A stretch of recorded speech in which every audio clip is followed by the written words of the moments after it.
नमस्ते दोस्तों, राधे राधे। मैं शिवी शुक्ला आज आप लोगों को बहुत ही सुंदर चटपट माता की कहानी सुनाने जा रही हूँ, तो आप लोग सुनिए। एक गांव था और वहाँ पे सब लोग रहते थे और उस गांव में सब लोग बहुत ही चटपट माता के भक्त थे। सब खूब पूजा पाठ करते थे। तो एक बार चटपट माता ने सोचा कि चलो आज हम पृथ्वी पे चलते हैं और देखते हैं कि कौन कौन हमारी पूजा करता है और क्या क्या होता है। माता जी जब पृथ्वी पे आई तो देखें कि चारों तरफ चटपट माता की जय, चटपट माता की जय, जो देखो वही बोल रहा, चारों तरफ उनकी पूजा होती है। माता देखी बड़ी खुश हुई, जिसके घर में देखो उसी के घर पूजा हो रही, जिसके घर देखो उसी के घर पूजा हो रही और चटपट माता के गुणगान हो रहे हैं। माता देख के जा ही रही थी, बड़ी खुश थी कि भाई पूरे गांव में सब लोग बहुत अच्छे से पूजा करते हैं। माता जा ही रही थी तो देखी एक बहुत बड़ा बरगद का पेड़ था और वहाँ पे चबूतरा बना था। रात के 12 बजे थे और वहाँ पे एक लड़की बैठ के, औरत सिसक सिसक के खूब रो रही थी, सर नीचे करके और हचर हचर रो रही थी, सिसक से सिसकी ले रही थी। चट माता जा ही रही थी कि अपना वो रथ वहाँ पे रोकाई और उसके पास गई। खूब सुंदर चटपट माता, बढ़िया साड़ी पहने, रेशम जैसे बाल चमक रहे हैं, सिल्की सिल्की, और चूड़ी उड़ी खूब पहने, पायल पहने, खूब सुंदर मोहिनी मूरत एकदम से। बोली बेटा तुमको क्या हुआ, किस लिए तुम रो रही हो? इस नगर में तो सब लोग बड़े खुश हैं और सब लोग इतनी चटपट माता की जय जयकार कर रहे हैं, पूरे गांव में तो हमें बहुत खुशी मिली, लेकिन तुम क्यों रो रही हो इस पेड़ के नीचे बैठ के? वो अपना सर नीचे की थी, माता जी को देखी भी नहीं और बोली माता जी मेरे किस्मत बहुत खराब है, मेरे किस्मत में दुख ही दुख लिखा है, क्या तुम बांट लोगी? जाओ तुम अपने रास्ते, मुझे रोना ही लिखा है इसलिए मैं रो रही हूँ। माता ने कहा नहीं, रात के 12 बज गए और तुम इतना रो रही हो, बताओ शायद हम तुम्हारा दुख दूर कर दें।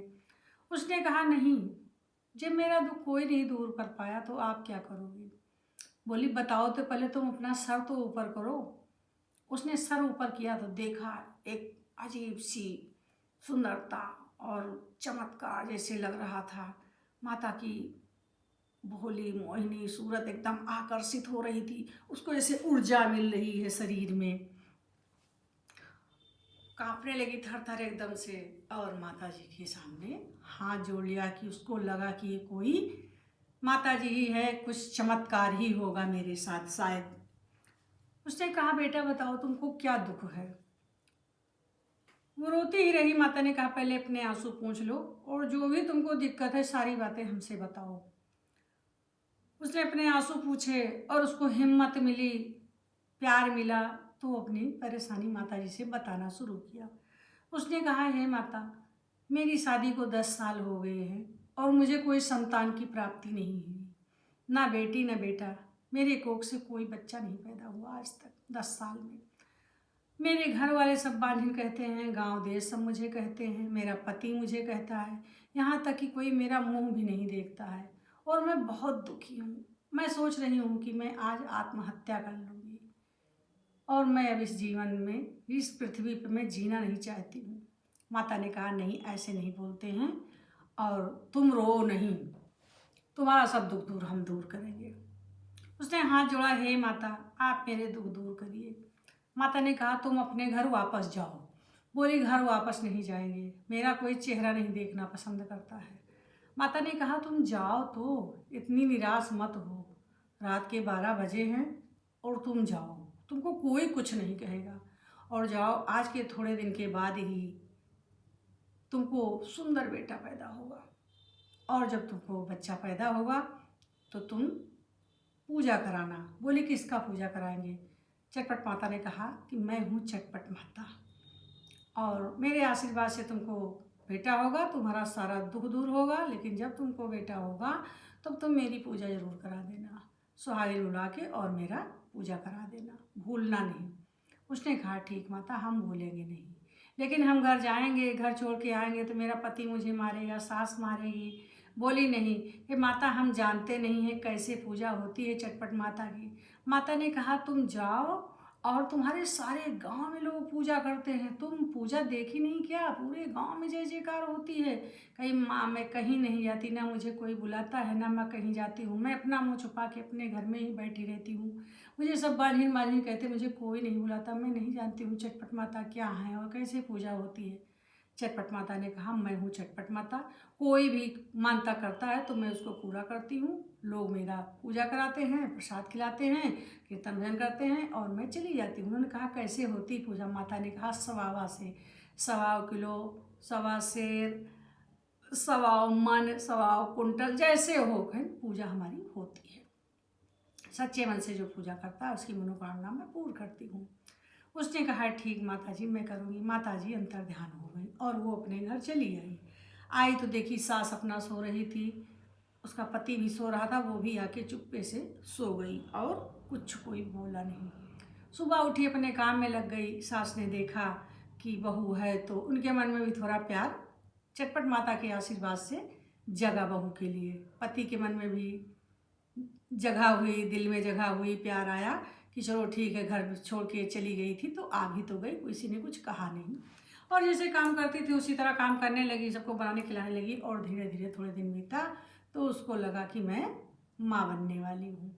उसने सास से बताया, सास बड़ी खुश हुई। पति से बताया, पति भी बहुत खुश हुआ। पूरे गांव में चर्चा फैल गई कि उनकी बहू को बच्चा होने वाला है। क्योंकि सब लोग पहले कहते थे ना बांझिन है, इसका मुँह ना देखो, देखने से काम बिगड़ जाता है। तो सब लोग खुश हुए, बड़े खुश हुए, गांव में सब लोग खुश हुए। और उसके बाद में 8 महीना बीता, 9 महीना लगा। उसके बाद में थोड़े दिन के बाद उसको सुंदर पुत्र की प्राप्ति हुई। बड़ी खुशी हुई, पूरे गांव में कीर्तन भजन सोहर हुआ, सब भाई खूब अच्छा हुआ। और उसके बाद में क्या हुआ कि जो है बच्चा धीरे धीरे बड़ा होने लगा, 2 साल का हो गया और माँ भी खुश रहने लगी। लेकिन माँ वही गलती करती है कि ये सब भूल बहुत जल्दी आती हैं, हर इंसान से गलती होती है। तो वो भी भूल गई अपने बच्चे के लालन पालन और घर का काम करने में भूल गई वो। तो क्या हुआ कि जो है एक दिन माता जी सपने में उनको दिखाई कि हम चटपट माता हैं और तुमने हमसे वादा किया था कि हमारी पूजा कराओगी और हम ही ने तुमको बेटा दिया है और तुम भूल गई। उसने हाथ जोड़ा कि नहीं माता जी, हम पूजा कराएंगे आज आपका। काम में लगी, फिर भूल गई। चटपट माता दिन भर इंतजार ही करता रह गई, सुख सोमवार आज कराएगी कल कराएगी। माँ तो बड़ी संतोषी हैं, बड़ी दयालु होती है, सबकी गलती माफ़ करती है। वो इंतजार करती रही, वो भूलती गई। अब उसका आया मुंडन का समय। चटपट माता एक दिन अपना डंडा खटर खटर करते हुए बुढ़िया का रूप रख के आई और बोली कि भाई तुम जो है कोई वादा किया था तुमने? कहीं नहीं, हमने तो कोई वादा नहीं किया था। ऐसे बुढ़िया के रूप में माता जी आई तो पहचान नहीं पाई वो।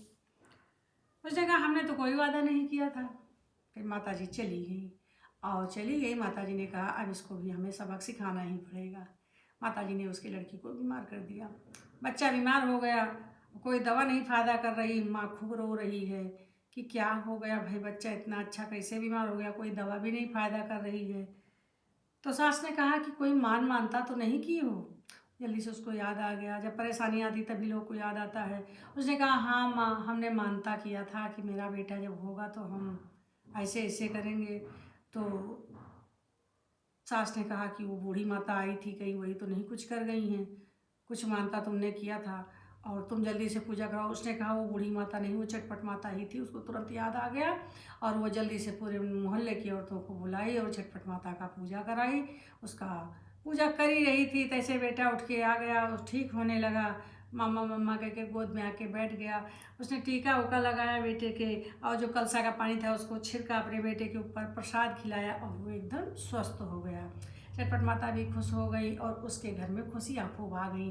अब सास बहू को मानने लगी, उसका पति भी प्यार करने लगा, बच्चा घर भर में दौड़ रहा खेल रहा, तो पूरे घर में एक रौनक सी हो गई। तो उसने बताया सबसे भाई हमारे जब नहीं था तो हम, सास ने बताया कि हम उस दिन अपने प्राण देने जा ही रही थी कि मैं पीपल के पेड़, बरगद के पेड़ के नीचे बैठ के सोच ही रही थी। तो माता जी प्रकट हुई और उन्हीं के आशीर्वाद से मुझे ये बेटा हुआ। माँ ने समझाया और हमको घर भेजा कि जाओ आज के 9 महीना बाद तुमको बच्चा होगा। तो जो है ये माता का आशीर्वाद से मिला है और मैं इतनी पागल कि मैं भूल गई। तो सास ने कहा तुम बताई होती तो हम पूजा कराते। जल्दी से सब लोग पूजा वूजा कराई, सारे गांव में सब बढ़िया कीर्तन भजन हुआ और उसका बेटा ठीक हो गया। माता अपना भोग ली, होमगिया ली और आशीर्वाद दे के चली गई। तो हे चटपट माता, जैसे तुमने उसके घर में खुशियाँ लाई वैसे सबके घर में खुशियाँ लाओ, सबको बुद्धि दो, सब लोग प्रेम से रहें। तो बोलो चटपट माता की जय।